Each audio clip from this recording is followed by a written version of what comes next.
चल रहा होता है वो हमें इसी लाइव टेलीमेट्री में बता रहा होता है कि करेंटली इस तरफ मूव कर चुका है, इस जगह पर इसने इतना डिले किया है।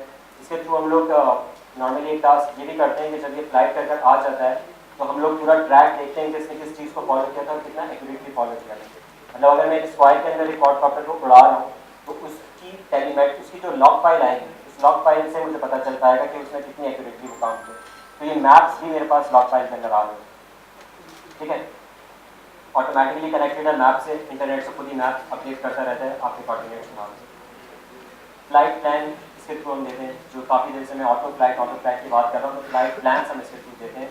हम चाह रहे हैं कि सिस्टम जो है इस जगह से फ्लाई करे, इतनी हाइट पर जाए, उस कोऑर्डिनेट पर जाए, उस कोऑर्डिनेट पे इतनी देर रुके, वहाँ पर थोड़ी फायरिंग करे, फिर दूसरी जगह जाए, वहाँ पर इतनी देर रुके, वहाँ थोड़ी सर्विलेंस करे, फिर जाए दूसरी जगह इतनी हाइट पर, फिर जाए और एक खास जगह पर जाकर लैंड करता है। वो लैंड का कोऑर्डिनेट भी दे सकते हैं। वहाँ पर मेरे पास दो टास्क हैं, या तो मैं वही लैंड करा दूँ जहाँ मैं जो मैं कोऑर्डिनेट दूँ, या लास्ट टास्क से पहले मैं उसे RTL दे दूँ, return to launch. Return to launch या RTH, रिटर्न टू होम, क्या करता है कि सिस्टम जहाँ से फ्लाई करा है, सिस्टम ने जहाँ से फ्लाई किया था, जिस जगह से टेक ऑफ किया था, वहाँ पर ऑटोनोमसली आकर लैंड करता है, ठीक है। तो ये सारे के सारे काम भी हम लोग मिशन प्लानर के थ्रू करते हैं इसके। और इसके अलावा और बहुत सारी कम्प्लेक्स सेटिंग्स हैं जो वक्त के साथ साथ आप एक्सप्लोर कर सकते हो। इस पर ग्राउंड कंट्रोल स्टेशन के थ्रू हम करते हैं। अब हम आते हैं कि इसको यूज़ किस तरह करते हैं। तो जैसे स्पेक्स सी इसमें है क्या है, हमने किस तरीके से इसको यूज़ करना है। पहला काम है हमारा कि इसको दो तरीके से कंप्यूटर से कनेक्ट किया जा सकता है। एक तो है इस पर USB पोर्ट है, मैंने बताया था, पहले भी दिखाया था कि इस पर एक USB पोर्ट है। यहाँ पर एक USB पोर्ट है जिसके थ्रू आप मिशन प्लानर से उसे कनेक्ट कर सकते हो। आप जैसे ही इसे कनेक्ट करोगे एक ड्राइवर चाहिए होगा मस्त, ठीक है। एक ड्राइवर चाहिए होगा, वो ड्राइवर यहाँ पर एक कॉम पोर्ट जनरेट कर देगा, एक पोर्ट कंप्यूटर के अंदर जनरेट कर देगा। सीरियल पोर्ट की तरह बिल्कुल काम कर रहा होगा। अगर इलेक्ट्रॉनिक्स के तो काफ़ी वो कॉम पोर्ट का थोड़ा आइडिया होगा। तो इस USB पोर्ट, इस माइक्रो USB पोर्ट को आप यहाँ कनेक्ट करोगे और दूसरी साइड को PC में कनेक्ट करोगे तो एक पोर्ट जनरेट हो जाएगा, लेकिन उसके लिए ड्राइवर होना उसका जरूरी है। बहुत ईजिली मिल जाता है, basically USB to serial converter है। तो पहला तरीका क्या है ATM को कनेक्ट करने का PC से, ये USB पोर्ट। सेकेंड तरीका टेलीमेट्री पे। मैंने बताया था कि टेलीमेट्री का एक पोर्ट उधर अवेलेबल है, उस टेलीमेट्री पर आपने टेलीमेट्री लगाई हुई है, इसकी दूसरी साइड भी है। अच्छा, यहाँ पर एक चीज़ नोट करना कि इन तमाम टेलीमेट्रीज का एड्रेस अलग अलग है। इन सबकी फ्रिक्वेंसी, इसकी फ्रिक्वेंसी पोर्ट 33 मेगाहर्ट्ज़, सबकी frequency port 33 megahertz, 2.4 gigahertz. Frequency सबकी सेम है, ये दोनों एक दूसरे को इंटरफेरेंस नहीं देंगे, देंगे ना। एड्रेसेस हैं इन सबके, ठीक है, इंटरफेरेंस देंगे बिल्कुल। लेकिन जब डाटा सेंड कर रहे हैं तो इन सबके अपने अपने एड्रेसेस, एक एड्रेस है, एक नाम है, मैक एड्रेस कह लूँ, कुछ कह लूँ, ठीक है। तो इन सब का डिफरेंट है, इन सब टेलीमेट्रीज का डिफरेंट है और सेट कर सकते हैं हम। मैं यहाँ पर PC पर लगाकर इसका एड्रेस सेट कर सकता हूँ और इसको जिसके साथ मुझे पेयर करना है उसका एड्रेस भी मुझे वो सेम रखना पड़ेगा, तब जाकर ये लोग कम्युनिकेट कर पाएंगे। टू वे, अच्छा टू वे कम्युनिकेशन है इसकी। ये ट्रांसीवर है, ये ट्रांसमिट भी कर सकता है और रिसीव भी कर सकता है, ठीक है। तो ये सेटिंग देखनी है तुम्हें जब भी करना है, इस टेलीमेट्री को लिंक करना है कि इसका एड्रेस और तुम्हारा जो वो है उसका एड्रेस सेम होना चाहिए। बाय डिफॉल्ट जो पेयर आता है उसका दोनों का सेम होता है। आप उस एड्रेस को चेंज कर सकते हो, ठीक है, उस एड्रेस को चेंज कर सकते हो। दूसरा लिंक जो ATM का हमने PC से करना है वो टेलीमेट्री के थ्रू करना है। टेलीमेट्री ऑलरेडी कनेक्टेड हुई होती है टेलीमेट्री के पोर्ट के साथ, ठीक है, ATM के ऊपर। ये PC में हम जैसे लगाते हैं तो इसका भी कॉम पोर्ट एक जनरेट होता है, ठीक है, इसका भी कॉम पोर्ट जनरेट होता है। तो ये दोनों तरीके हैं, एक USB पोर्ट के थ्रू और एक टेलीमेट्री के थ्रू। टेलीमेट्री के थ्रू फायदा ये होता है कि सिस्टम को USB पोर्ट से लगाए बगैर जो है हम लोग वायरलेसली अपनी चीज़ें सेटिंग्स वगैरह अपडेट कर लेंगे, ठीक है। अच्छा, अब आता है कि हमने कनेक्ट तो कर लिया, इसको USB पोर्ट से कनेक्ट कर लिया। प्रोग्राम अपलोड करने का एक प्रोसेस है, इसको ज़रा गौर से सुनना। प्रोग्राम, अच्छा ऑलरेडी जो आपके प्रोग्राम फाइल्स हैं ATM की वो अवेलेबल है मशीनों पर। इसका बहुत बड़ा सा कोड लिखा हुआ है, तमाम फंक्शन वगैरह, एक्सट्रो के, जायरो के, APM के, स्टेबलाइजेशन के, ऑटो फ्लाइट के, सब अवेलेबल है, ठीक है। वो C फाइल आप निकाल कर उसे पढ़ सकते हो। इन्होंने हेक्स फाइल्स भी उसकी निकाल कर रखी। वो हेक्स फाइल्स आपको किस वेबसाइट पर मिलेंगी, वो वेबसाइट यहाँ पर लिखी हुई है, firmware.diy.drons. करके लिखा हुआ है। हेक्स फाइल्स क्या होती हैं? हेक्स फाइल्स का सबको आइडिया नहीं? आइडिया? कंप्यूटर का जो कोड हम लिखते हैं वो C का कोड होता है, ठीक है। वो एक हाई लेवल लैंग्वेज कोड होता है, वो हमारे लिए किस्म की प्लेन इंग्लिश है जिसमें हम उसे बता रहे हैं कि फलाना पॉट कॉपर की स्पीड ये कर, फलाना प्रोपेलर की स्पीड ये कर दो और फलाना की ये स्पीड ये कर दो। ये तो हम उसे समझा रहे हैं कोडिंग करके। वो कोडिंग एक फाइल की टाइप है हेक्स फाइल, जो कि कंट्रोलर के अंदर जाती है, हेक्स फाइल में कन्वर्ट होती है। फाइनली कंट्रोलर वो सी फाइल नहीं लेता, कंट्रोलर जो ऑटो पायलट है, जो एपीएम है, वो एक हेक्स फाइल एक्सेप्ट करता है अपने आप को चलाने के लिए उस कोड के मुताबिक। तो वो हेक्स फाइल हमने अभी अपलोड करनी है, जिसको मैं फर्मवेयर भी कह रहा हूँ। वो फर्मवेयर मैंने अपलोड करना है इस एपीएम के बोर्ड के अंदर, जो एपीएम का बोर्ड हमारा इसके ऊपर लगा है, जो ऑटो पायलट हमारा इसके ऊपर लगा है। ठीक है, तो हेक्स फाइल तो हम कहाँ से डाउनलोड कर लेंगे? ठीक है, इस वेबसाइट से। और एपीएम का करेंगे, एपीएम का वहाँ मेंशन हुआ होगा बाकायदा तौर पर, बाकायदा इसमें ऑप्शन भी है। अगर तुम इस ये मिशन प्लानर की स्क्रीन है, ठीक है, मिशन प्लानर की स्क्रीन में आपको डाटा मिलेगा हार्डवेयर में, इंस्टॉल फर्मवेयर। यहाँ पर ऑप्शन है लोड कस्टम फर्मवेयर और डाउनलोड फर्मवेयर। जैसे ये डाउनलोड फर्मवेयर पे तुम क्लिक करोगे तो ये ऑटोमेटिकली तुम्हें उस वेबसाइट पर ले जाएगा जहाँ पर ये सारी हेक्स फाइल है, ठीक है, जहाँ पर ये सारी सी फाइल है, जहाँ पर ये सारी हेक्स फाइल है। तो डाउनलोड फर्मवेयर पर जैसे मैंने क्लिक किया, मैं कहाँ चले गया? फर्मवेयर। वहाँ से फाइल मैंने डाउनलोड कर ली अपने सीडी फोल्डर जिसमें मैं डाउनलोड करना चाहता हूँ। उसके बाद मेरा सेकंड ऑप्शन है लोड कस्टम फर्मवेयर। अच्छा, ये तो जिस पूरा प्रोसेस जब मैं कर रहा हूँ, मैंने यहाँ पर कनेक्ट पे क्लिक नहीं करना। सबको शौक होगा जैसे ये मेरा फोल्डर है मैं कनेक्ट पे क्लिक कर दूँ। कनेक्ट पे क्लिक नहीं करना फर्मवेयर अपलोड होने से पहले, ठीक है। फिर मैंने क्या किया, डाउनलोड कस्टम फर्मवेयर करने के बाद लोड कस्टम फर्मवेयर पर क्लिक किया। लोड कस्टम फर्मवेयर पर क्लिक करने के बाद जो फाइल मैंने सी या डी में जो भी फाइल अभी तुमने डाउनलोड करी थी, वो फाइल मैंने उस फाइल का उसे पास दे दिया, ठीक है। कोई हेक्स फाइल तुमने अभी डाउनलोड करी थी ना, डाउनलोड फर्मवेयर पर क्लिक कर उसे लोड कर दिया मैंने इस लोड फर्मवेयर के सेटअप से। जैसे ये काम करोगे तो यहाँ पर हेक्स फाइल को रीड करेगा, ठीक है। हेक्स फाइल रीड करने के बाद उसको उसके ऊपर राइट कर देगा।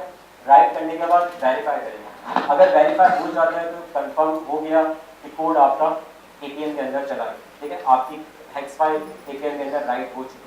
अगर वेरीफाई में वो एरर देता है तो इसका मतलब है कि आपके एपीएम के अंदर कोई एरर है।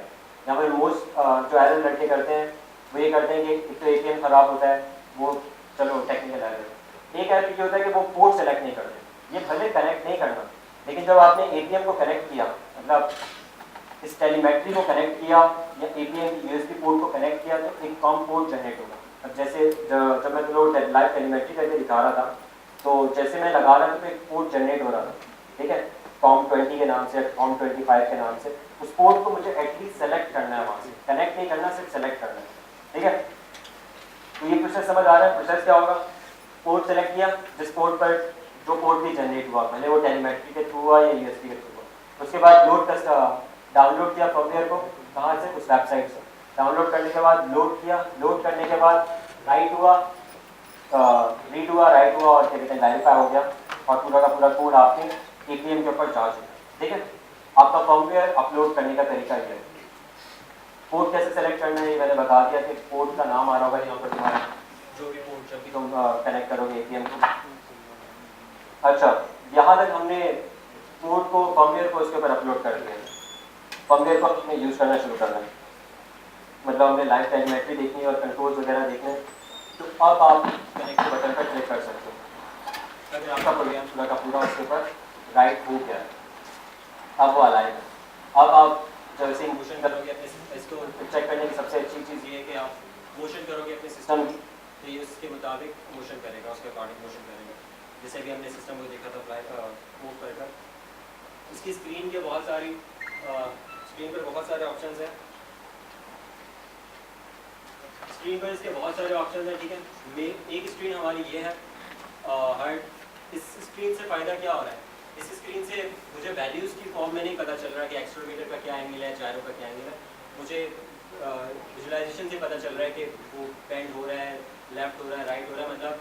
और जब मैं स्मूथ सरफेस पे रख रहा हूँ तो ये लाइन पैरेलल मतलब स्ट्रेट आ रही है, आपकी टिल्टेड नहीं आ रही है। तो ये चीज़ें मुझे पता चल जाती है इस स्क्रीन के थ्रू कि एरर आ रहा है कि नहीं आ रहा है। इसके अलावा ये पोर्शन मैप का है, ठीक है। यहाँ पर आपका गूगल मैप अपडेट हो रहा होता है ऑटोमेटिकली, अगर आपका जीपीएस सही काम कर रहा है। अगर जीपीएस काम नहीं कर रहा तो नॉर्मल गूगल मैप की तरह आप इसे इस्तेमाल कर सकते हो, लेकिन खुद आपकी जो पोजीशन आ रही होगी वो गलत आ रही होगी तब तक जब तक जीपीएस सही से कनेक्ट नहीं होता, ठीक है। तो अगर आप इस कमरे में हम ऑन करें, वैसे तो यहाँ इसके बाहर कुछ है नहीं, शायद जीपीएस यहाँ पर भी रीड हो जाए, लेकिन आउट फील्ड के अंदर ये बहुत तेज़ी से इसके ऊपर आपकी पोजीशन अपडेट हो जाएगी।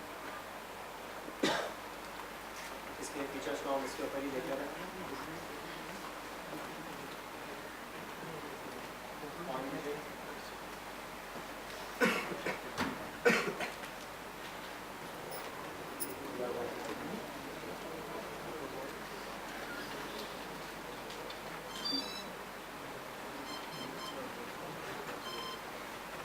ठीक है, ये कॉम 28 आ रहा है। ठीक है, कॉम 28 कौन सा टेलीमेट्री का, बाकी सब अजीब से नाम है, उससे मुझे कोई ताल्लुक नहीं होता, उससे मेरा कोई ताल्लुक नहीं है। इसके बाद मैं कनेक्ट क्लिक करूँगा। इस पोर्ट को सेलेक्ट करने के बाद अच्छा बॉड रेट इसके आगे ये डाटा रेट है, और डाटा रेट 57600 इसका स्टैंडर्ड है, बाय डिफ़ॉल्ट होता है, उसी पर आपने चलाना है। कनेक्ट किया,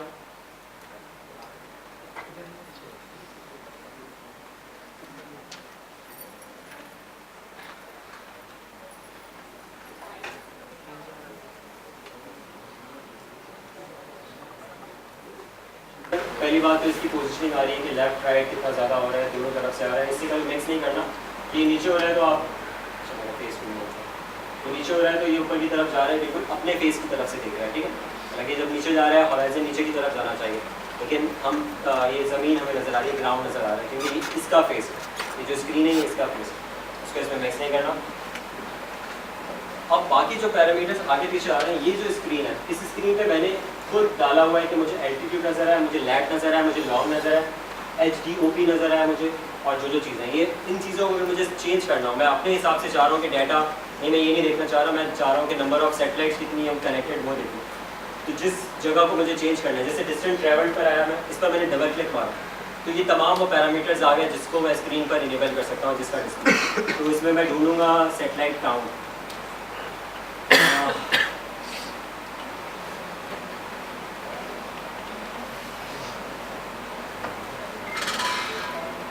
सेट काउंट पे मैंने क्लिक कर दिया तो अब यहाँ पर चीज़ चेंज हो गई। ठीक है, अब यहाँ पर क्या नजर आएंगे कि सैटेलाइट कितने कनेक्टेड है। तो ये स्क्रीन के ऊपर, ये जो क्विक की स्क्रीन है, इसके ऊपर मैं चेंज कर सकता हूँ जो पैरामीटर्स मुझे देखते हैं। हमारा ज़्यादा इंटरेस्ट किस चीज़ में होता है, एल्टीट्यूड में होता है या हाइट क्या सिस्टम है। ठीक है, HDOP क्या है, HDOP का किसी को आइडिया क्या होता है? HDOP horizontal direction of motion. देखो GPS का डाटा एक्यूरेट होता है तो कैसे पता चलता है, नंबर ऑफ सैटेलाइट्स जितनी ज़्यादा कनेक्टेड होंगी उतना ज़्यादा एक्यूरेट डाटा आ रहा है। ठीक है, इसके अलावा ये एक फैक्टर है HDOP, ये 2 या 2 से लेस हो तो GPS का डाटा बहुत एक्यूरेट है, हम उस पर रिलाई कर सकते हैं। HDOP की वैल्यू 2 या 2 से लेस हो तो हम उस पर रिलाई कर सकते हैं। अभी कितनी आ रही है 99.99, बिल्कुल इस पर भरोसा नहीं कर सकते।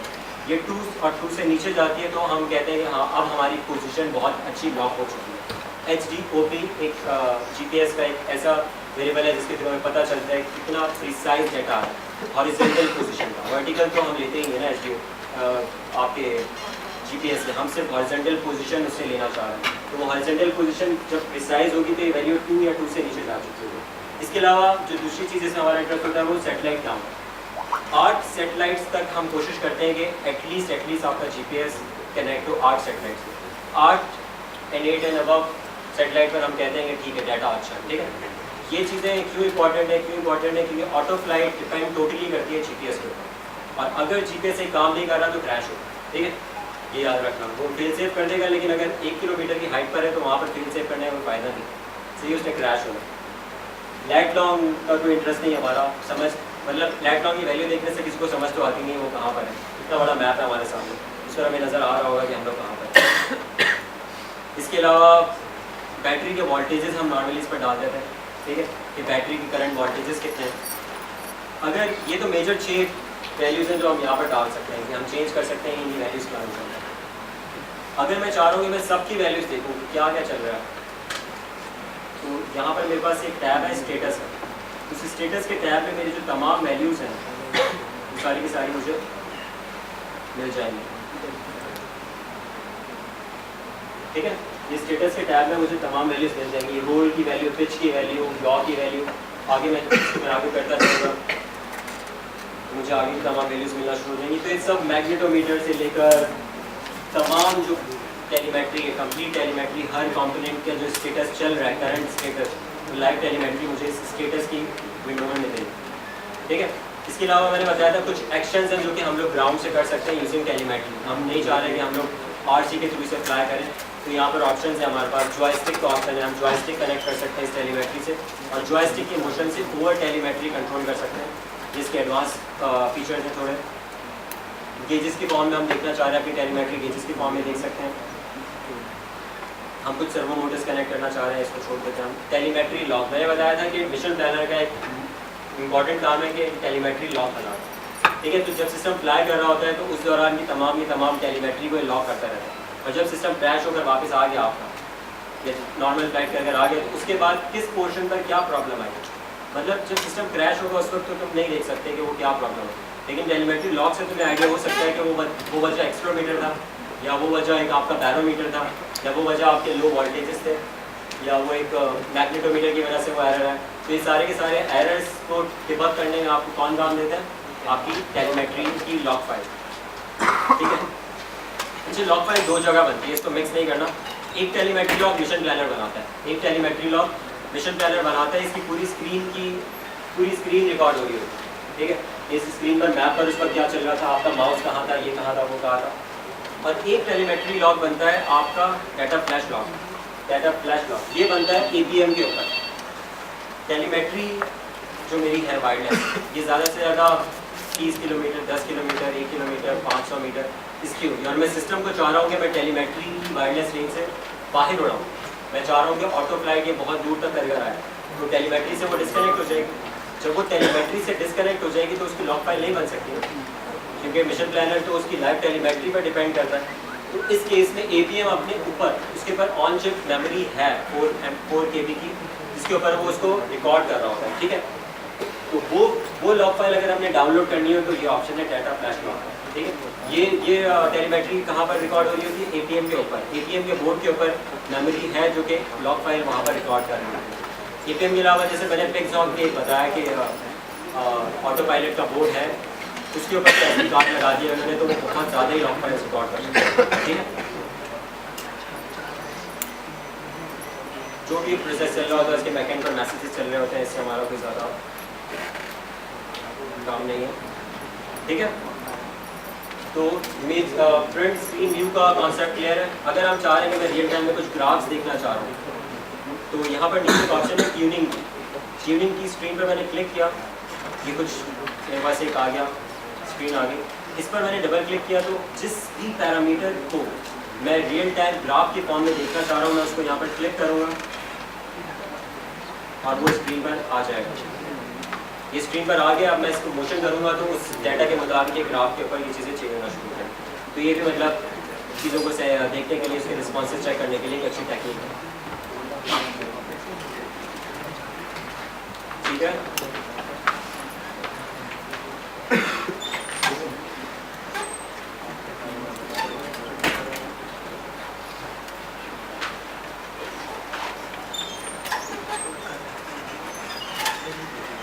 अच्छा, जब भी मैं ऑन करता हूँ सिस्टम को तो इसमें एक सेफ्टी चेक लगा हुआ है। मतलब जैसे मैं इसे बैटरी लगाता हूँ, ऐसा नहीं कि फ़ौरन उसके प्रोपेलर रोटेट करना शुरू हो।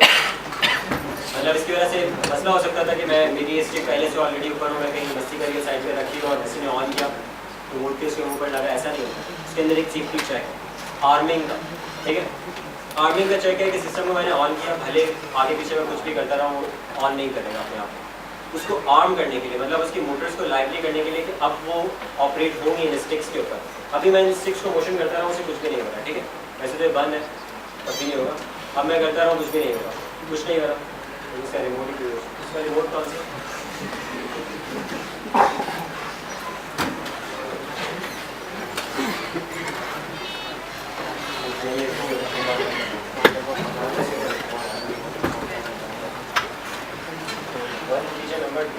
पीछे नंबर लिखो।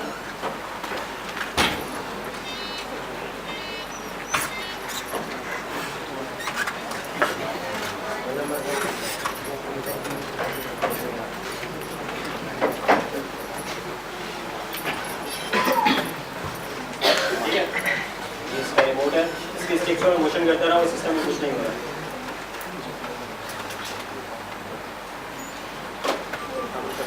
लेकिन इस स्टिक पर एक प्रोसेस है, उसको मैं करूँगा तो उसके बाद ये आर्म हो जाएगा और उसके बाद इन स्टिक्स पर ही काम करेगा, उसको कहते हैं आर्मिंग, ठीक है।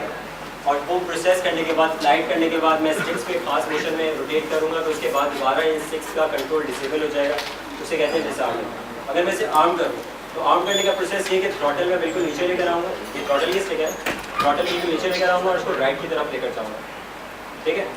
इसको जैसे ही मैं राइट की तरफ लेकर जाऊँगा तो आर्म हो जाता है, ठीक है। अब उसकी स्पिन करना शुरू हो गई है और मैं स्टिक मोशन करूँगा तो उसके मुताबिक वो मोशन करेगा। इसको मुझे डिसआर्म करना है। अच्छा, ये अच्छी बात यह है कि जो आपका मिशन प्लानर है वो आपको बता रहा होता है। अच्छा, एक और इंटेलिजेंस, मैंने काफ़ी देर तक स्टिक्स को नहीं मोशन किया, उसने ऑटोमेटिकली उसे डिसआर्म कर दिया, उसे आइडिया है कि यूज़र उसे यूज़ नहीं कर रहा, ये भी उसके अंदर इंटेलिजेंस है। अभी क्या लिखा रहा है स्क्रीन पर? डिसआर्म लिखा रहा है। मैं स्टिक को यॉ को राइट साइड पर कर रहा हूँ, थ्रॉटल को बिल्कुल नीचे करके। स्क्रीन पर क्या लिखा रहा है? आर्म। डिसआर्म करना है तो इसी स्टिक को मैं लेफ्ट साइड पर लेकर जाऊँगा, सिस्टम डिसआर्म, ठीक है। तो स्टिक्स के कंट्रोल को इनेबल और डिसेबल करने के लिए आर्मिंग और डिसआर्मिंग का ऑप्शन तमाम फ्लाइंग ऑब्जेक्ट्स में होता है, मस्ट होता है, ठीक है। तो अब मैं भले स्टिक्स के साथ जो करता रहा हूँ उसको कोई फर्क नहीं पड़ेगा। क्लियर है इस बात का? आर्मिंग डिसआर्मिंग किस तरह करनी है?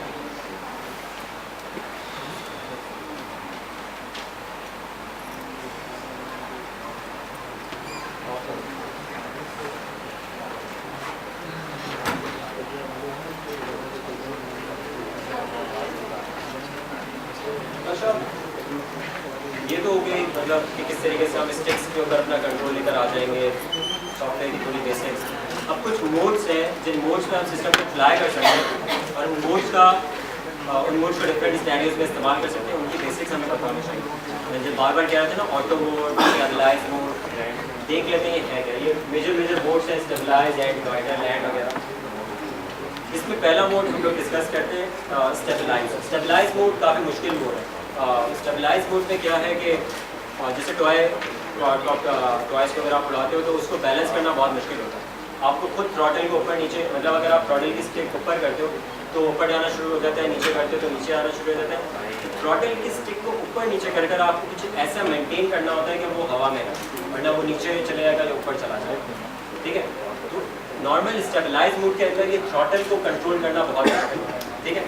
बाकी स्टिक्स आपकी स्टेबलाइजेशन के लिए काम करेगी, मतलब अगर स्टिक बीच में है तो वो अपनी जगह स्टिल रहेगा, वो आगे पीछे नहीं जाएगा। आगे पीछे जाएगा तो ज़्यादा से ज़्यादा हवा की वजह से जाएगा, अपनी मोशन की वजह से नहीं जाएगा। एक्सट्रोमीटर जायरो का फीडबैक उससे अपनी जगह पर स्टेबलाइज कर रहा होगा ऑटोमेटिक।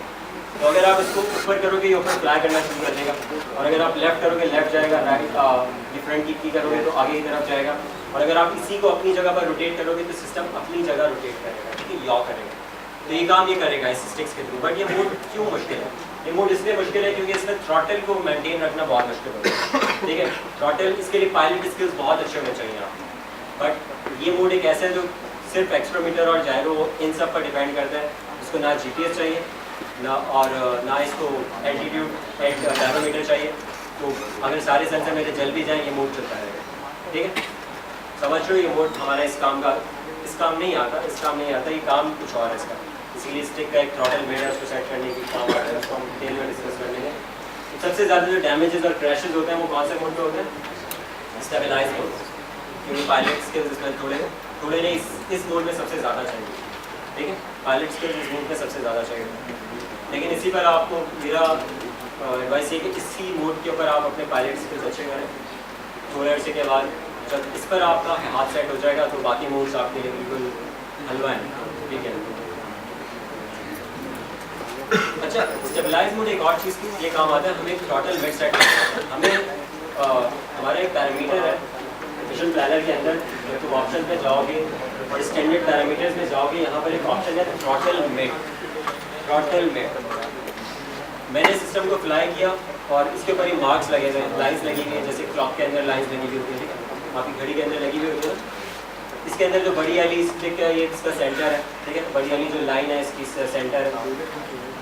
जब मैं इसे अपने सिस्टम को फ्लाई करने लगा और वो बड़ी वाली लाइन से पहले सिस्टम ने लेफ्ट कर लिया तो मतलब उसका थ्रॉटल मिड सेट नहीं हुआ होगा, और अगर उस लाइन से वो ऊपर है तो भी थ्रॉटल मिड सेट नहीं हुआ होगा। तो मुझे कुछ इस तरह करना है कि जब मैं फ्लाई करूँ, जब मैं थ्रॉटल को उठाऊँ और ये अपने 50% पर आए तब सिस्टम लिफ्ट करे, सिस्टम ज़मीन से तब लिफ्ट करे, उससे पहले लिफ्ट ना करे या उसके बाद लिफ्ट ना करे। इस चीज़ के आगे रिक्वायरमेंट है, फिलहाल मैं ये बता रहा हूँ कि इसको सेट किस तरह करें।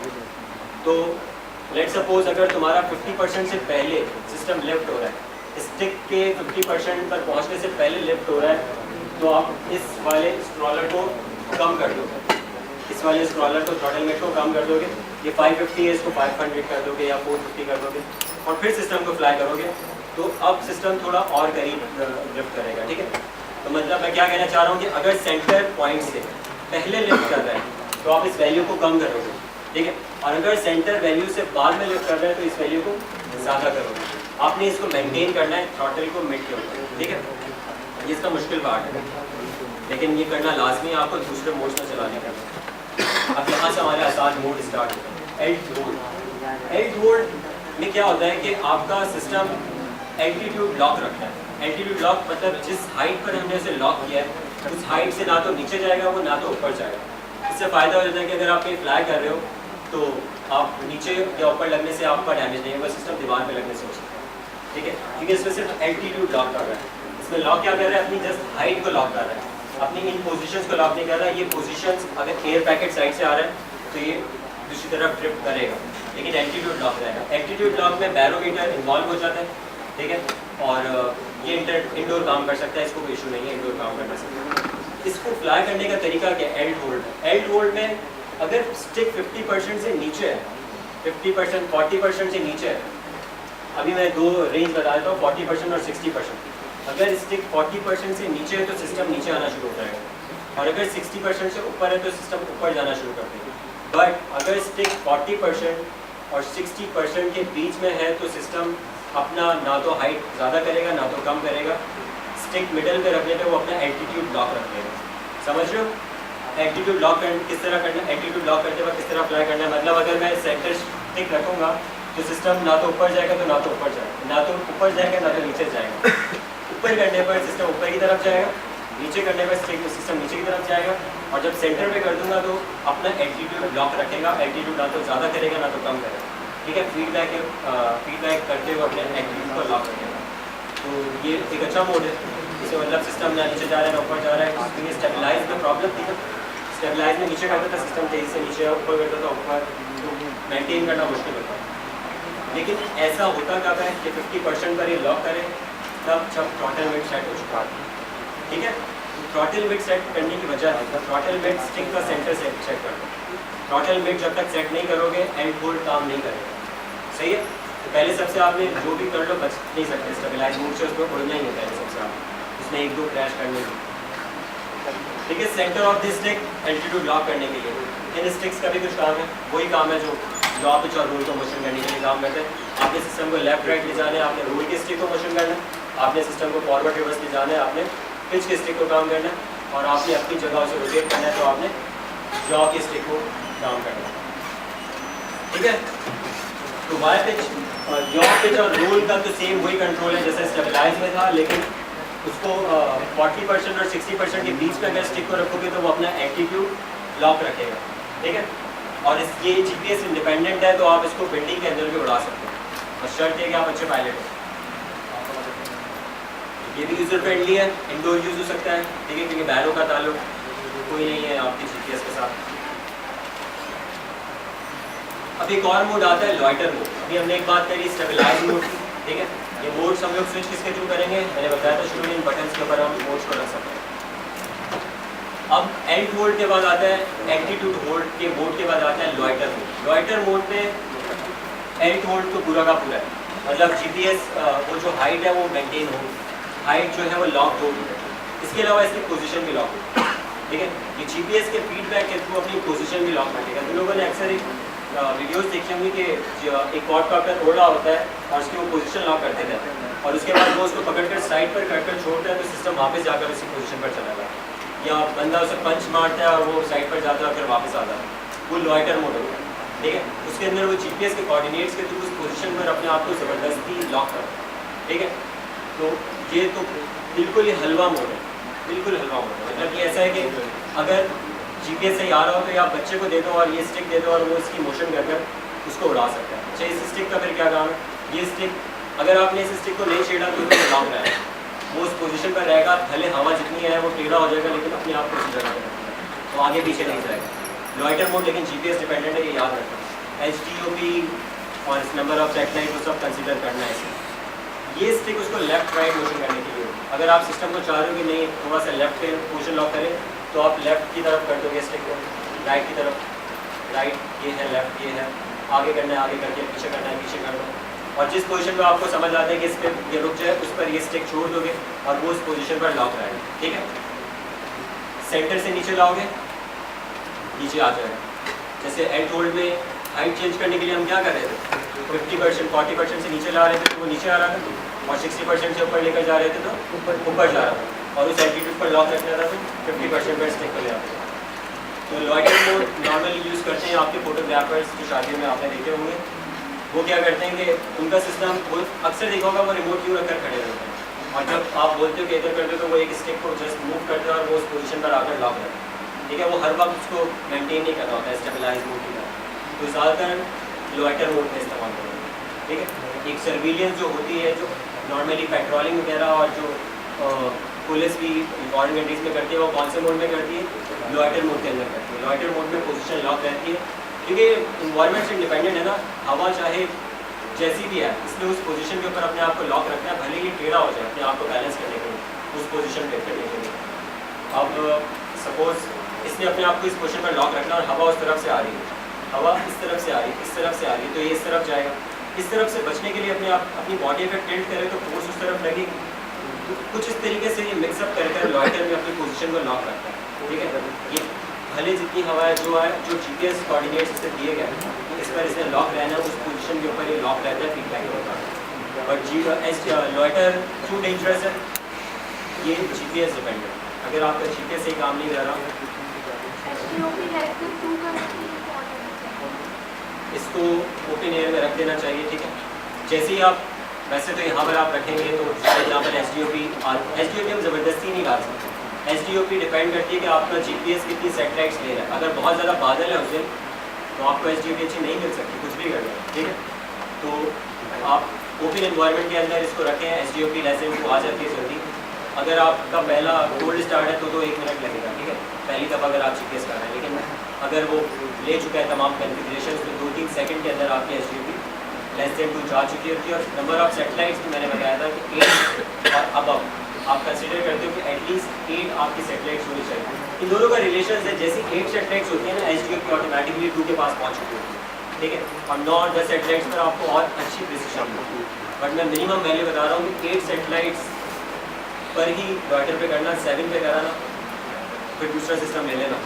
ठीक है, क्योंकि इसके ऊपर देखो अगर HDOP सही नहीं मिल रहा तो लॉन्गिट्यूड लैटिट्यूड की वैल्यू वैरी करती है। अगर वो वैरी कर रही होगी तो क्वाड प्लॉटर बार बार अपनी पोजीशन वैरी करेगा क्योंकि उसकी वैल्यू वैरी कर रही है, उसकी वजह से उसके डैमेज होने के चांसेस बहुत ज़्यादा होते हैं। तो HDOP इसलिए थोड़ा सा लॉइटर इसलिए ज़्यादातर रिकमेंड नहीं किया जाता क्योंकि ये GPS डिपेंडेंट है। बट अगर आप ओपन फील्ड में काम कर रहे हो या एक बड़े हॉल में काम कर रहे हो, जैसे शादी हॉल होते हैं वो ओपन होते हैं ऑलमोस्ट, वो उसमें कोई इतनी ज़्यादा ऑब्स्टिकल नहीं है जो GPS के कोऑर्डिनेट्स को रोक सकें। और टूरिज्म में तो ये होता ही ओपन फील्ड के अंदर यूज़ है, पेट्रोलिंग के अंदर, पुलिस के लिए सारा होता ही ओपन फील्ड के अंदर यूज़ है। तो वहाँ पर इजीली आपको HDOP 1.1 1.2 तक 12 11 सेटेलाइट से इजीली मिल जाती है। ठीक है, अच्छा लॉइटर पर जब मैं फ्लाई कर रहा हूँ, जब मैं लेफ्ट कर रहा हूँ राइट कर रहा हूँ, तो इसको किस स्पीड पे लेफ्ट या राइट मोशन करना है ये मैं मिशन प्लानर के थ्रू सेट कर सकता हूँ। मैं सेट करना चाह रहा हूँ कि लेफ्ट की किस स्पीड पर मूव करे, राइट किस स्पीड पर मूव करे। तो मेरे पास कॉन्फ़िग ट्यूनिंग के अंदर ऑप्शन है उसकी लैंड और सारी की सारी स्पीड्स कि वो किस स्पीड पर डाउन आएगा, किस स्पीड पे अप जाएगा। जब ये स्टिक 50% से मैं नीचे कर रहा हूँ तो ये डाउन जा रहा है, 50% से ऊपर कर रहा हूँ तो अप जा रहा है, और जब मैं लेफ्ट राइट कर रहा हूँ तो एक खास स्पीड पर मूव कर रहा है। तो वो सारी स्पीड्स मैं यहाँ से चेंज कर सकता हूँ। मैं जस्ट सिंपली क्या करूँगा, ये सेंटीमीटर पर सेकंड है। ठीक है, मैं यहाँ पर वैल्यू चेंज करूँगा और राइट पैरामीटर कर दूँगा, उस APM के अंदर वो स्पीड उसकी चेंज हो जाएगी लैंडिंग की और टेक ऑफ। ठीक है, लैंडिंग नॉर्मली हम बहुत स्लो करते हैं, क्यों? लैंडिंग डिफिकल्ट होती है, सिस्टम को फ्लाई तो कर लिया जाता है लेकिन लैंड में ज़्यादा क्रैश होता है। किसी पायलट से पूछेंगे तो वो कहेगा उड़ाते में बहुत मज़े से लेता हूँ, लेकिन जब लैंड करता हूँ तो दिल को पड़ रहा होता है क्योंकि लैंड करना बहुत मुश्किल होता है। तो लैंडिंग की स्पीड बहुत बहुत स्लो रहती है ताकि प्रिसाइजली वो आ सके। ठीक है, लॉइटर की स्पीड जो भी आपने मेंशन करनी है उसके पीआईडी वेरिएबल्स भी हैं, डिस्कस कर लेते हैं। ठीक है, लॉइटर मोड में किस तरीके से ऑपरेट करना है रिमोट से, उसका आइडिया हो रहा है। RTL काफ़ी दफ़ा ये वर्ड बोल चुका हूँ, दोबारा एक दफ़ा बोल देता हूँ, रिटर्न टू लाउंज। सिस्टम कहीं भी फ्लाई कर रहा है, सिस्टम कहीं भी फ्लाई कर रहा है और मुझे लग रहा है कि थोड़ा सा मसला है, मिशन अबॉर्ट करो और इसको रिटर्न इसको लैंड करवा लो वापस। तो मैं RTL के मोड को कॉल करता हूँ, RTL का मोड मैं दे देता हूँ सिस्टम, वो मैं मिशन प्लानर के थ्रू भी दे सकता हूँ, वो मैं इस पर भी सेट कर सकता हूँ। बताऊँ RTL में जैसे ही ट्रिगर करता हूँ RTL का मोड के RTL के मोड पर सिस्टम स्विच कर जाए तो सिस्टम सबसे पहले उस एल्टीट्यूड पर चला जाता है जो RTL की सेटिंग में मैंने सेव किया हुआ है। बेसिकली बाय डिफ़ॉल्ट RTL के एल्टीट्यूड सिस्टम जब वापस अपने होम की तरफ आएगा, जहाँ से वो लॉन्च हुआ है तो उस तरफ आने से पहले वो कोई हाइट मेंटेन करेंगे, कोई हाइट लॉक करेंगे। तो बाय डिफ़ॉल्ट हाइट इसकी क्या है, 15 मीटर। ठीक है, उस हाइट को मैं चेंज कर सकता हूँ, ऑप्शन में जाकर मैं चेंज कर सकता हूँ कि सिस्टम जब वापस फ्लाई कर रहा हो तो वो 100 मीटर की हाइट पर है और फिर मेरी तरफ आए। मतलब जब रिटर्न टू होम वो जाने लगेगा तो पहले कोई हाइट अटेन करेगा और फिर अपनी लोकेशन की तरफ जाएगा ना जहाँ से उसने टेक ऑफ किया था। तो ये हाइट मैं चेंज कर सकता हूँ और चेंज करने की ज़रूरत पड़ सकती है। मतलब अगर मैं पहाड़ों के बीच में हूँ तो मुझे ज़्यादा हाइट देनी चाहिए RTL। अगर मैं ग्राउंड के अंदर हूँ तो 15 मीटर इनफ है, 15 मीटर 45 फीट के करीब ऑलमोस्ट बन जाता है। बिल्डिंग्स के ऊपर से जाएगा, इतनी ज़्यादा लंबी नहीं होती है बिल्डिंग्स। RTL क्या करता है, लेकिन ये भी GPS डिपेंडेंट है। कॉमन सेंस की बात है, इसको GPS डिपेंडेंट होना चाहिए। इसकी करंट लोकेशन है और एक वो लोकेशन है जहाँ से इसने टेक ऑफ किया था। तो जो करंट लोकेशन है और जहाँ से टेक ऑफ किया था उस लोकेशन तक जाने के लिए उसे GPS का फीडबैक चाहिए। ठीक है, तो जैसे ही हम RTL को ट्रिगर करते हैं ये एक हाइट पर आता है, एल्टीट्यूड को लॉक रखता है और उस पोजीशन की तरफ मूव करना शुरू कर देता है जिस जगह से लॉन्च हुआ था और फिर उस जगह पर आकर ऑटोनोमसली लैंड करता है। ठीक है, आपको वो अपने स्टिक्स वगैरह से लैंड नहीं करवाना पड़ता, ऑटोमेटिकली जो है लैंड करता है। बट ये ज़रूरी है, अगर ये नहीं हुआ तो फेल हो जाएगा। इसलिए इसमें सारे मतलब GPS जहाँ पर इन्वॉल्व है वहाँ पर सारे सेंसर इन्वॉल्व है।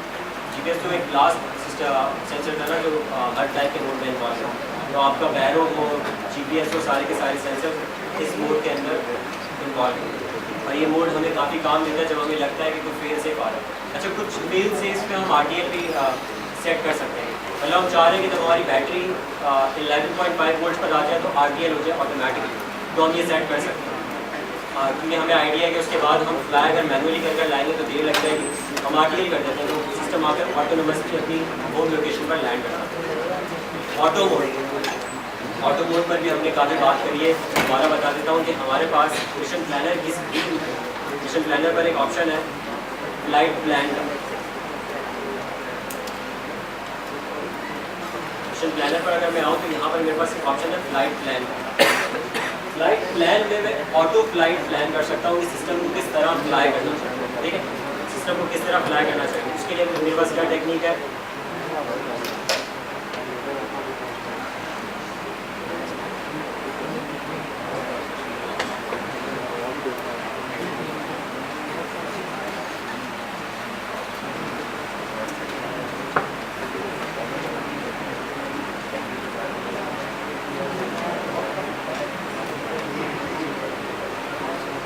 सपोज मैं इस जगह पर कहीं फ्लाई करना चाह रहा हूँ, मैप के ऊपर तो पूरी दुनिया नज़र आ रही है, तो मैं चाह रहा हूँ कि मैं इस ब्लॉक से उस ब्लॉक पर तक इतनी हाइट पर फ्लाई करूँ, इस ब्लॉक से इस ब्लॉक तक इतनी हाइट पर, इस ब्लॉक से इस ब्लॉक तक इतनी हाइट पर, यहाँ पर इतनी देर डिले कर वीडियो बनाऊँ थोड़ी किसी की, फिर वहाँ से वहाँ तक क्या कहते हैं मैं फ्लाई करूँ और इस जगह पर जाकर मैं लैंड करूँ।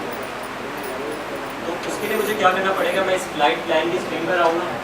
ठीक है, इसके साथ ये स्क्रीन है मैप, जिसके बाद मुझे मैप नजर आता है। ये है जहाँ पर मुझे वेव पॉइंट्स हैं, इसकी वेव पॉइंट्स की पोजीशन है, जिन पोजीशंस पर मुझे उसे लेकर जाना है। इसे WPs के नाम से हम अक्सर जगह पर देखेंगे वेव पॉइंट्स के नाम से। हम सबसे पहले अपना पूरा प्लान बनाएंगे कि प्लान किस तरह बनाएंगे। तो प्लान बनाने के लिए सबसे पहले सिस्टम को क्या करना चाहिए, अगर वो ऑटो पर जा रहे हैं टेक ऑफ करना चाहिए।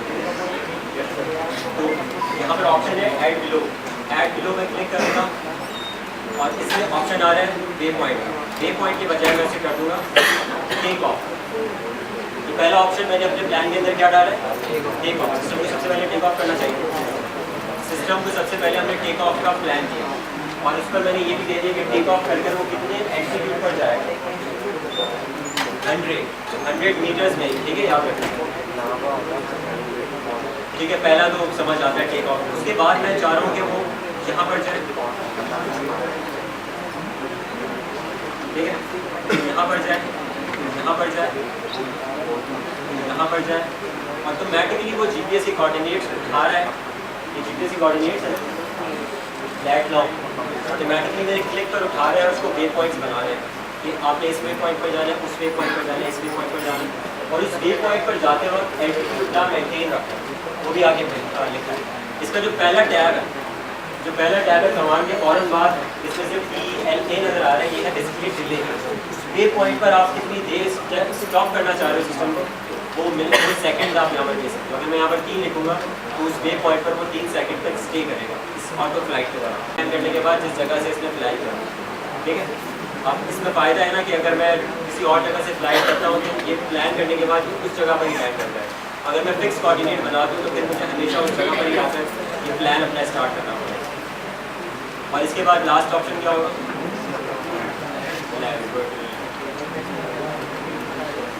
अब ये प्लान मैंने बना दिया किस तरीके से सिस्टम को ऑटो फ्लाइट में उड़ना चाहिए, ठीक है।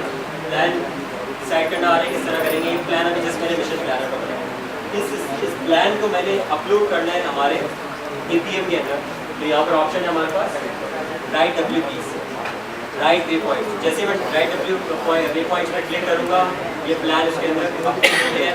अब जैसे ही मैं सिस्टम को ऑटो मोड के अंदर लेकर जाऊँगा सिस्टम इस पाथ को फॉलो करेगा और इन पैरामीटर्स के साथ फॉलो करेगा जो मैंने यहाँ पर डिफाइन किया। ये हाइट, ये वे पॉइंट्स और ये सारे फंक्शंस के पहले यहाँ जाना है, वहाँ जाना है, वहाँ जाना है। तो जो ऑटो फ्लाइट्स लोग अक्सर देखते हो अगर कहीं, वो उसका प्रोसेस ये होता है प्लान बनाना। ऑटो फ्लाइट का बहुत बड़ा फ़ायदा है, बताओ क्या आइडिया, क्या फ़ायदा होगा, बहुत बड़ा।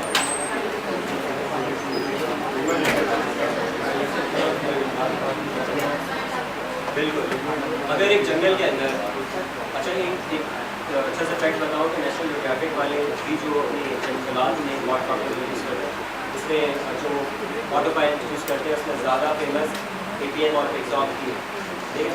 ये काफ़ी फेमस ऑटो पायलट है जिसके बारे में आपको बता रहे हैं। ऐसी जगह जहाँ पर आप जा नहीं सकते, आपका वायरलेस लिंक भी बहुत छोटा है, वो 1 किलोमीटर तक है और आपको जाना 10 किलोमीटर दूर है, आपको 15 किलोमीटर दूर है।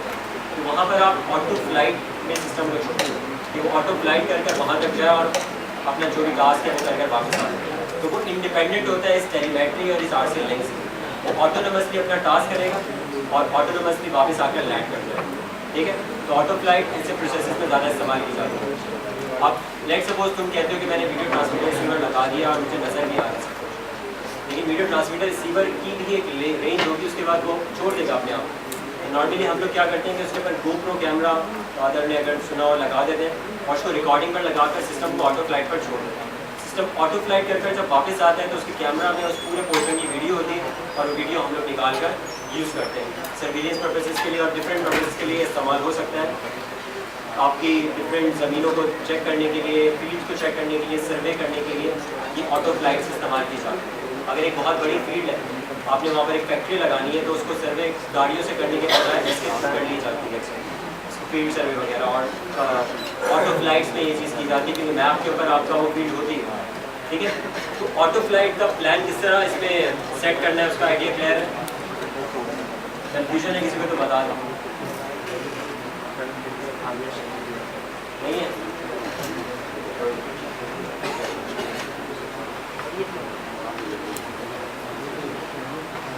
ठीक है, इसकी सारी बातें डिस्कस कर ली। अच्छा, क्या होगा अगर GPS बीच में ख़राब हो गया और ऑटो फ्लाइट में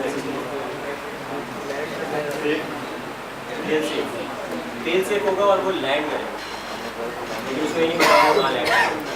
मतलब वो एटलीस्ट अपने आप को इस तरह बचा लेगा। सिस्टम अगर एकदम अपने ड्रॉप्स बंद कर ले तो क्या होगा, क्रैश होगा। थोड़ी स्लो करके अगर नीचे रहा है तो थोड़ा चांस है कि बच जाए, ठीक है। तो वो लैंड करेगा लेकिन उसे अपने कोऑर्डिनेट्स में करना होगा, ठीक है, स्लोली स्लोली आएगा। तो बहुत अच्छी इलेक्ट्रॉनिक्स और साइंस इन्हें लगाई गई। और ऑटोमेशन प्लान की सारी बेसिक्स हमने देख ली, ठीक है, किस तरह हम लोग प्लान करेंगे मिशन और किस तरह उसे अपलोड करेंगे, कमांड किस तरह सेट करेंगे ये भी हमने देख लिया। इसकी भी स्पीड सेट की जा सकती है, ठीक है, तो कल के ट्रेनिंग में जाकर स्पीड हम सेट करेंगे। तो ऑटो प्लान के दौरान मतलब जब तुमने एक वेव पॉइंट से दूसरे वेव पॉइंट का टास्क दिया उसके उसमें जो फ्लाई करना है वो किस स्पीड पे करना है वो हम डिफाइन कर सकते हैं, ठीक है। इससे आपको ये भी पता चल जाता है कि आपका टास्क कितनी आपने आपके ऑटो फ्लाई कितना टाइम लेगी, ठीक है, आप कितना किलोमीटर दूर तक ट्रैवल कर सकते हैं।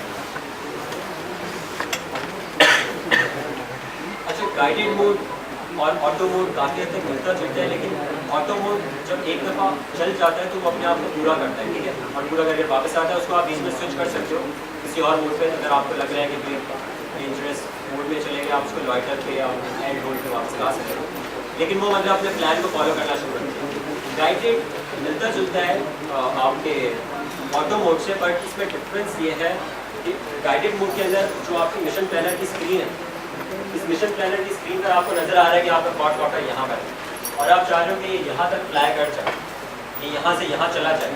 तो रियल टाइम में आप स्क्रीन पर जाओगे और यहाँ पर राइट क्लिक करोगे और फ्लाई टू हेयर का ऑप्शन आ रहा होगा आपके पास, फ्लाई टू हेयर का ऑप्शन आ रहा होगा, आप क्लिक करके फ्लाई टू हेयर करोगे तो ये इस जगह से फ्लाई करकर उस कोऑर्डिनेट पर चला जाएगा और वहाँ पर रुक जाएगा।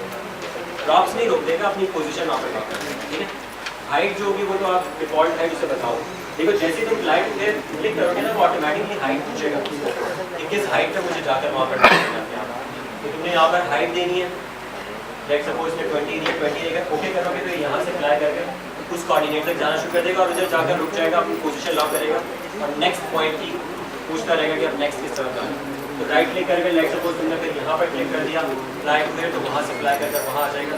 तो ये कंट्रोल्ड ऑटो फ्लाइट है जिसको आप उसी वक्त डिसाइड कर रहे हो कि आप इस तरफ जाए, आप इस तरफ जाए, इस तरफ जाए, ठीक है, और आपने लैंड करवाना है, आपने लैंड करवाना, ठीक है। कैलिब्रेशंस, अच्छा थोड़ा और टफ सा होता जा रहा है ऐसा ऐसा हमारा। कैलिब्रेशंस की हमें ज़रूरत पड़ती है, सेंसर्स को कैलिब्रेट करने की ज़रूरत है। देखो एक्सीलरोमीटर्स लगे इसके ऊपर, जायरोस लगे, मैग्नेटोमीटर्स लगे। एक्सीलरोमीटर का XYZ होता है, इसको कभी भी हम लोग बहुत एक्यूरेटली माउंट नहीं कर सकते रोबोट के साथ, ठीक है। तो हमें इसको कैलिब्रेट करना पड़ता है सिस्टम पर लगने के बाद, ताकि जो ऑफसेट वगैरह इसके ऐड हो जाए। मतलब इसको बताना पड़ता है कि ये स्मूथ सरफेस है, ये लेफ्ट है, ये राइट है, ये फ्रंट है, ये बैक है।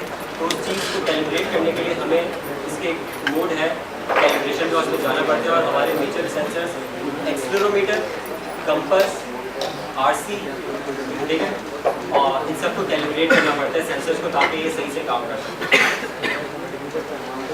कैलिब्रेशन का समझ आ रहा है किसी को मैं क्या कहना चाहूँ?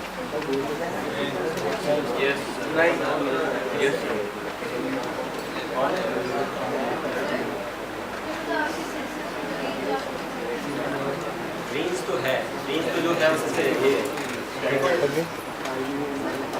मैंने सिस्टम ये बनाया, सिस्टम पैरेलल सरफेस रखा, लेकिन सेंसर उस पर थोड़ा टिल्टेड लगता है।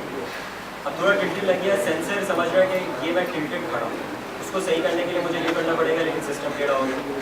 मतलब सेंसर थोड़ा सा टेढ़ा मेढ़ा लगा हुआ, डाउन मैं नहीं लगा सकता। टीप्स वगैरह यूज़ करते हैं, शूज़ यूज़ करते हैं। तो तरीका ये है कि मैं जो है ना, जो वैल्यू आ रही है सेंसर की, उसमें से कुछ वैल्यू माइनस कर दूँ तो ये स्ट्रेट हो जाएगा। मतलब मेरे प्लेटफॉर्म के मुताबिक कैलिब्रेट हो जाएगा। प्लेटफॉर्म और इसकी पोजीशन में जो ऑफसेट्स हैं वो मैं ऐड कर कर इन दोनों को कैलिब्रेट कर लूँगा, ठीक है। मल्टीमीटर तुम्हारा अगर सही काम नहीं कर रहा होता, तुम थोड़ी सी मान लेते हो कि जो वैल्यू आएगी ये 1 वोल्ट ज़्यादा दिखा, तो वो तुम्हारे दिमाग में कैलिब्रेशन है, ठीक है। कैलिब्रेट करने के फिर रजिस्टर के तरीके होते हैं। तो सिस्टम्स की मेजरिंग को एक्यूरेट करने के लिए कैलिब्रेशन की जाती है, इंस्ट्रूमेंट्स की कैलिब्रेशन की जाती है उसको एक्चुअल रीडिंग पर लाने के लिए। इनकी एक्चुअल रीडिंग एक्सीलरोमीटर और कंपास की एक्चुअल रीडिंग पर लाने के लिए हमें कैलिब्रेशन करना है, क्योंकि एरियल व्हीकल ज़रा सी भी टॉलरेंस बर्दाश्त नहीं करता। इसका ज़रा सा भी टिल्ट इसको लेफ्ट लेकर जाएगा, इसका ज़रा सा भी टिल्ट इसको राइट लेकर जाएगा, ठीक है। इसको बहुत एक्यूरेटली सेंसर्स को, ठीक है। तो एक्सेलेरोमीटर की कैलिब्रेशन में सबसे पहले हम आते हैं इनिशियल सेटअप्स, मैंडेटरी हार्डवेयर जो मस्ट हार्डवेयर होता है। एक्सेलेरोमीटर कैलिब्रेशन, ये टेबल सबको नजर आ रहा है? नजर आ रहा है सबको? अच्छा, जैसे मैं इस पर क्लिक करूंगा ये मुझसे पूछेगा, मुझे कहेगा, मतलब पूछेगा नहीं, कहेगा कि place this vehicle on smooth surface level, smooth level. तो जिस पोजीशन में रखेंगे लेवल ही तो हम कंसीडर कर लेंगे लेवल है, तो हम स्पेस दबा देंगे कि उस जगह का ऑफसेट रिकॉर्ड कर लेगा। फिर ये कहेगा कि सिस्टम को उसके लेफ्ट पे रखें, सिस्टम को हम लेफ्ट पे रखेंगे, फिर स्पेस दबाएंगे, सिस्टम को अपने राइट पे रखेंगे, नोज डाउन रखेंगे, नोज अप रखेंगे, मतलब हर पोजीशन में रखेंगे। अगर एक सेंस में कहूँ हर पोजीशन में रखेंगे और उस वक्त ये वैल्यूज अपनी नोट करता जा रहा हूँ और उसके बाद ऑटोमेटिकली ये ऑफसेट ऐड कर देगा और कहेगा कि हाँ मैं पोजीशन से ही बता सकता हूँ। इस प्रोसेस को हम कर लेते हैं, हमें आइडिया हो जाएगा। सबसे पहले मैं कैलिब्रेट एक्सेलेरोमीटर पे क्लिक किया तो इसने बोला place vehicle on smooth surface. इसके बाद मैंने प्रेस किया, इसने बोला place vehicle on it's left, vehicle को लेफ्ट पे रखें पैरेलल बिल्कुल ऑन इट्स लेफ्ट, ये लेफ्ट है, लेफ्ट लेफ्ट पर किया हमने, स्पेस दबाया, ऑन इट्स राइट,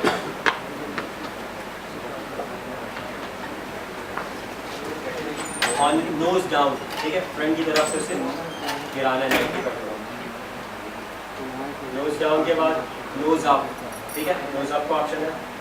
स्पेस दबाता हूँ, हर जिस जगह पर मुझे रीडिंग लेनी है वो रिकॉर्ड करेगा। नोज अप पर मैंने स्पेस दबाया, ऑन इट्स बैक, उल्टा करा,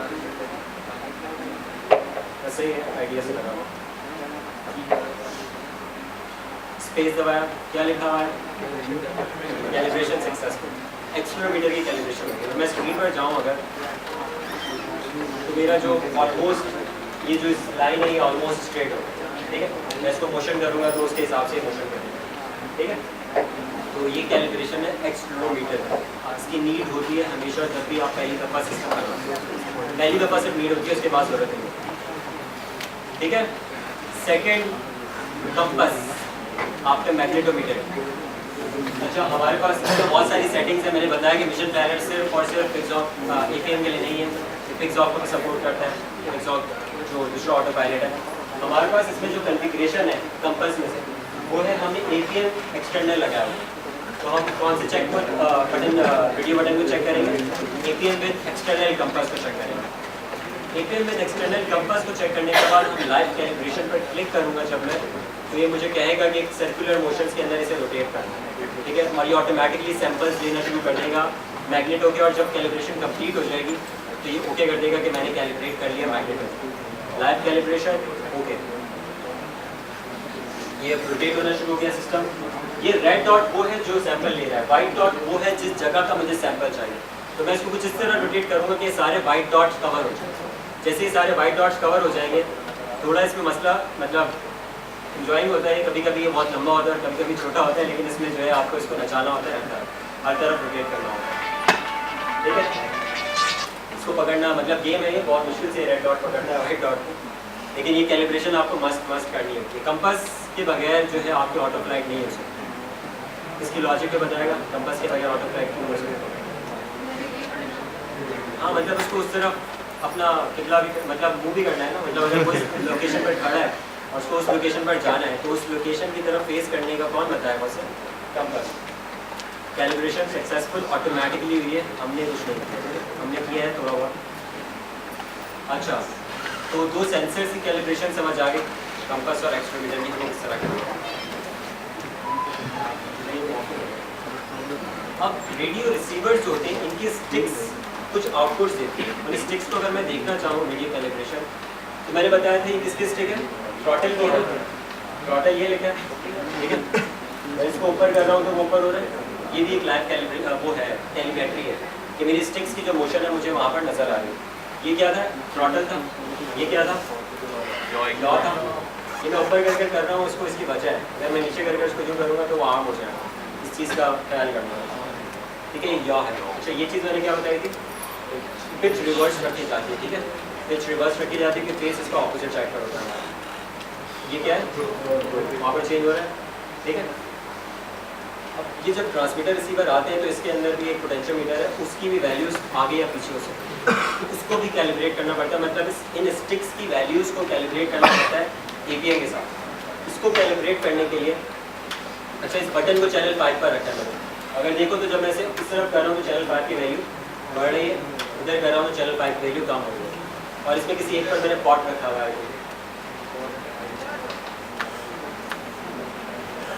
नहीं रखा। हाँ, चैनल 7 के ऊपर ये वाला बटन है, ये वाला बटन है, हम लोग यूज़ कर सकते हैं फीचर्स को। अब हमें कैलिब्रेट करना है, इससे तो हम क्या करेंगे, कैलिब्रेट रेडियो पर क्लिक करेंगे। प्रोपेलर्स बंद करने का कह रहा है, लेकिन हमें पता है कि किस तरह वो आर्म होता है, हम रिस्क ले सकते हैं। अब मैं जब स्टिक्स को मोशन करूँगा तो ये इसके लिमिट्स निकाल रहा है ऑटोमेटिकली रेड लाइंस के थ्रू कि इसके लिमिट्स हैं। मैं तमाम स्टिक्स को अपनी फुल मोशन में मूव करूँगा, ठीक है, ताकि वो कंप्लीट अपनी वैल्यूज़ दे सके, अपने आप को कैलिब्रेट कर सके। ये मैंने पिच की वैल्यूज़ को मूव किया, ये मैंने रोल किया, तो रेड लाइन्स ऑटोमेटिकली अपने आप को कैलिब्रेट करेंगे। 6 के 6 चैनल्स मैंने कैलिब्रेट कर लिए, क्योंकि मैक्सिमम और मिनिमम वैल्यू बता दी स्टिक्स की मोशंस के थ्रू। कैलिब्रेट व्हेन डन पर क्लिक करूँगा, नई वैल्यू उसके अंदर रिकॉर्ड हो जाएंगी APM के अंदर।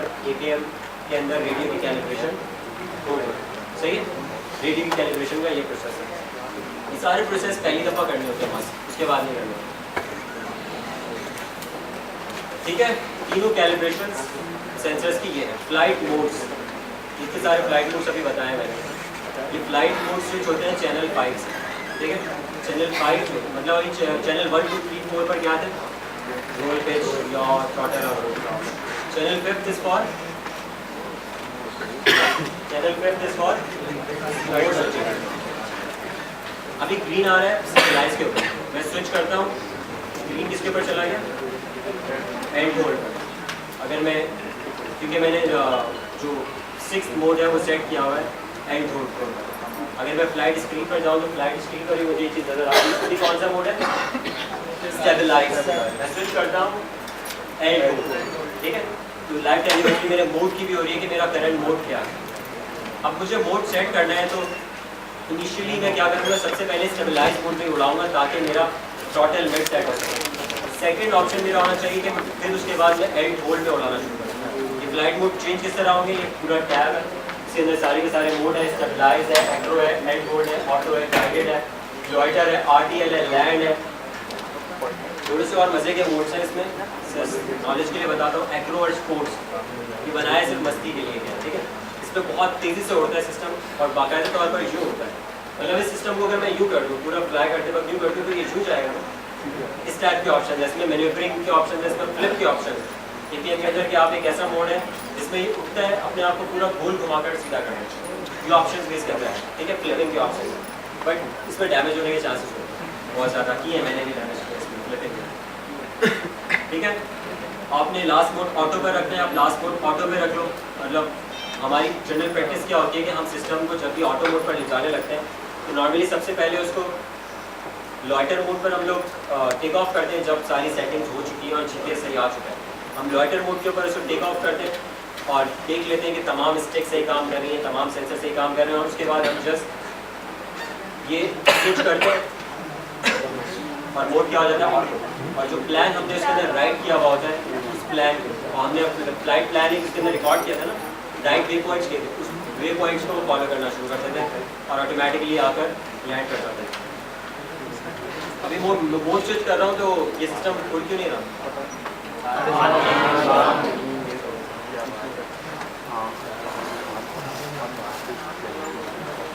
ठीक है।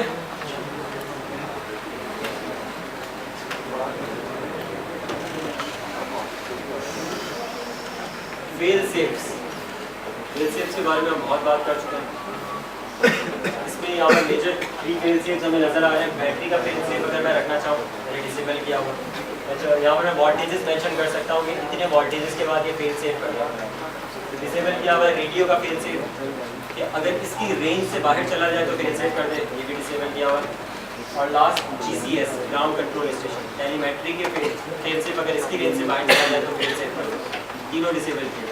अगर मैं इनेबल करना चाहूँ तो जस्ट ऑप्शन में जाऊँगा और यहाँ पर इनेबल कर दूँगा। इनेबल में मेरे पास दोनों ऑप्शन हैं, लैंड और RTL। मैं चाह रहा हूँ कि अगर जैसी बैटरी कम हो तो वो RTL कर दे, तो मैं यहाँ पर RTL सेट कर दूँगा, और अगर मैं चाह रहा हूँ कि वो लैंड कर दे तो मैं यहाँ पर लैंड सेट कर दूँगा।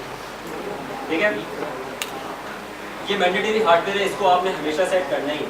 ठीक है, ये तो हर कार्ड में होगा और इसको करना ही है आपने सेट, इसके बगैर आपका काम नहीं चलेगा। इसके अलावा ऑप्शनल हार्डवेयर हैं जिसको हम डिस्कस नहीं कर रहे डिटेल में, लेकिन ये ऑप्शनल हार्डवेयर हैं हमारे पास, जिसमें हम लोग इसके साथ optical flow, sonar sensors, battery monitors, battery monitor हमने लगाया हुआ था, बैटरी मॉनिटर हमने लगाया हुआ था, हमने एक पावर मॉड्यूल लगाया इसके ऊपर, क्योंकि वोल्टेजेस और करंट बता रहा होता है हमारे system. OSD on screen display, लंबी चीज़ें, इसके ऊपर चिम्बल वगैरह, टिम्बल वगैरह लगाने, इस सारे के सारे ऑप्शन इसके अंदर हैं। अगर आप इसको डिटेल में और स्टडी करोगे, प्रॉब्लम आए तो आप पूछ भी सकते हो। OSD के बारे में थोड़ा सा बता देता हूँ। वाला सिस्टम ऑन करना, इसका कैमरा लगा और उसका FTP ऑन है। ऑप्टिकल OSD से क्या होता है कि आपके जो तमाम पैरामीटर्स हैं, वो आपको कहाँ नज़र आ रहे हैं? Black telemetry, mission planner, ground control station. मैं चाह रहा हूँ, मैं कंप्यूटर ना हो मेरे पास पायलट बनना चाह रहा हूँ। पायलट की स्क्रीन जो होती है, जो जहाज उड़ा रहा होता है, उसकी स्क्रीन पे उसके तमाम पैरामीटर्स आ रहे हैं। सही है, उसकी स्क्रीन पे सारे के सारे डिस्प्लेज आ रहे होते हैं। उस स्क्रीन पर वीडियो के साथ सारे के सारे डिस्प्ले आ रहे हो, कहते हैं ऑन स्क्रीन डिस्प्ले। अगर इस स्क्रीन के ऊपर मेरा ओरिजिनल फेस आ रहा हो, कि इस रूम का व्यू आ रहा हो, और ये सारे पैरामीटर्स भी उसके साथ लिखा आ रहे हो, तो ये ऑन स्क्रीन डिस्प्ले है। तो हमारे पास एक ऑप्शन होता है जिसमें हम वीडियो जो रिसीव कर रहे होते हैं, वीडियो जो क्वाडकॉप्टर से हम रिसीव कर रहे होते हैं किसी स्क्रीन के ऊपर, उस स्क्रीन के ऊपर ये सारे के सारे पैरामीटर्स आना शुरू होते हैं बजाय मिशन प्लानर। ठीक है, और इसका फ़ायदा होता है हमें, मतलब एक ही स्क्रीन के ऊपर हमें ओरिजिनल व्यू भी मिल रहा होता है और सारे पैरामीटर्स भी मिल रहे होते हैं कि GPS के कितने सैटेलाइट्स हैं, GPS ब्लॉक हुआ है कि नहीं हुआ है। RS वीडियो चैनल सेट करें। OSD यही काम करता है। OSD वीडियो और टेलीमेट्री के डाटा को मर्ज कर एक स्क्रीन पर लेकर आता है। ये हार्डवेयर भी अलग से करता है। OSD, ठीक है, एक एडिशनल हार्डवेयर है, इसके बारे में ज़्यादा हम नाम नहीं करते, कोई मसला नहीं। ठीक है, मैंडेटरी हार्डवेयर सबको क्लियर है? मैंडेटरी हार्डवेयर में भी कंफ्यूजन, लाइट प्लान में भी कंफ्यूजन, और मेन स्क्रीन का सबको पता चल गया।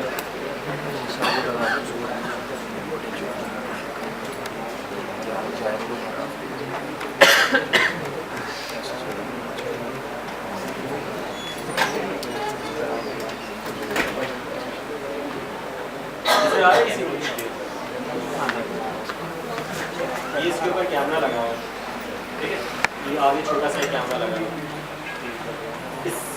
नॉर्मली इन कैमरास की 5.8 GHz की फ्रिक्वेंसी यूज़ की जाती है। फ्रिक्वेंसीज मैंने बताया था, तो ISM बैंड के सारे टेलीमेट्री नॉर्मली 433, 2.4 GHz, ये 5.8 का। तो ये जो वीडियो ट्रांसमीटर है इसके ऊपर लगा है, उसका रिसीवर इस स्क्रीन के अंदर ही, इसको हम नॉर्मली FPV कहते हैं, इस स्क्रीन के अंदर ही है, वायरलेस पे रिसीव कर इस स्क्रीन पर डिस्प्ले भी करें। इस स्क्रीन के ऊपर अगर मैं सारे के सारे पैरामीटर्स टेलीमेट्री के देखना चाहूँ तो मैं क्या यूज़ करूँगा? OSD, ठीक है। OSD का हार्डवेयर मेरा किस साइड पर लगेगा? सिस्टम की साइड पर लगेगा, और ऑटोमेटिकली उसी स्क्रीन के ऊपर मुझे पता चल जाएगा कि मेरी HDOP क्या है, मेरी नंबर ऑफ सैटेलाइट्स क्या है, मेरा टिल्ट कितना कर रहा है सिस्टम, ठीक है। मेरा सिस्टम अगर मैं यूज़ करूँगा मुझे पता चल जाएगा। तो सारे के सारे इस पर